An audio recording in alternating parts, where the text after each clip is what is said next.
Señorías, para que nos paga a cidadanía? Estou convencida que todos e todas vostedes dirán que para lexislar e para mellorar as súas vidas. Díganme se seguen pensando o mesmo despois de escoitar esta cronoloxía. 2016.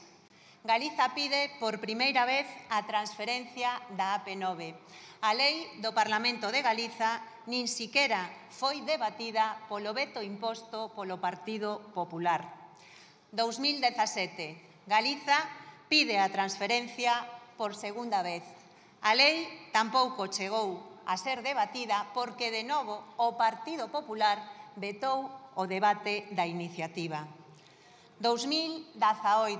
Galiza pide por terceira vez a transferencia da AP9. Nesta ocasión foi admitida a trámite, pero decaeu por unha convocatoria electoral.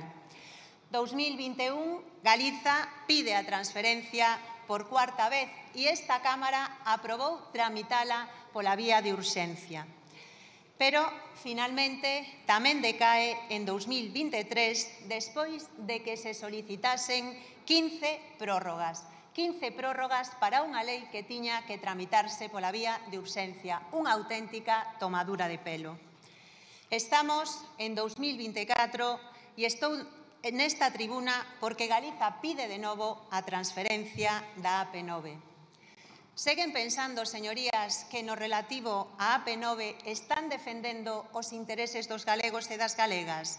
E, sobre todo, será esta a definitiva ou van seguir burlándose da cidadanía galega?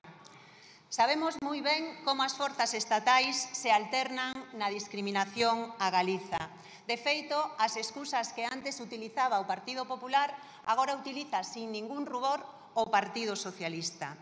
Negan a transferencia da AP9 alegando que esta é unha conexión internacional e é falso porque a conexión con Portugal faise pola autovía A55. Eu creo que estaría moi ben que polo menos os ministros de Transporte tivesen claro este dato que é elemental.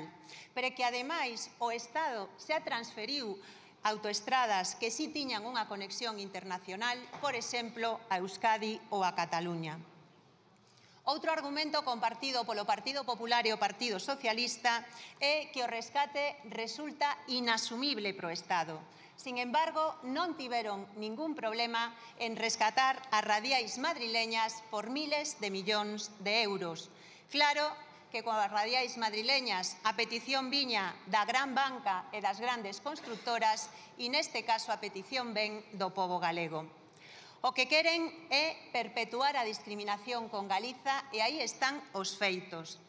En 1994, Felipe González ampliou a concesión 10 anos até o 2023. De non ser así, xa hai unha década que estaríamos circulando libremente pola AP9.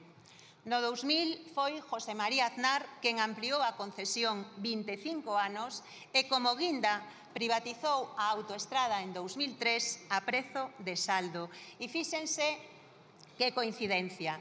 Isto fíxose despois dunha emisión de bonos de Audasa cuxo comisario era un coñecido desta Cámara, Luís Bárcenas. Que casualidade.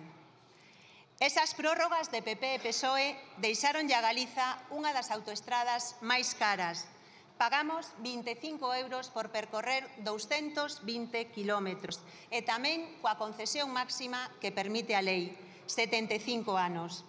A última prórroga do Partido Popular provocou que a Comisión Europea abrise un expediente de infracción ao Estado español por incumplir a legislación. Ese recurso do Estado tivo como resposta un segundo expediente de Bruselas insistindo en que a prórroga do Partido Popular é ilegal. Señorías, Europa está abrindo de par en par a porta ao rescate da AP9. Crucen esa porta e acaben dunha vez por todas cunha estafa legalizada que sofren cada día 22.000 galegos e galegas.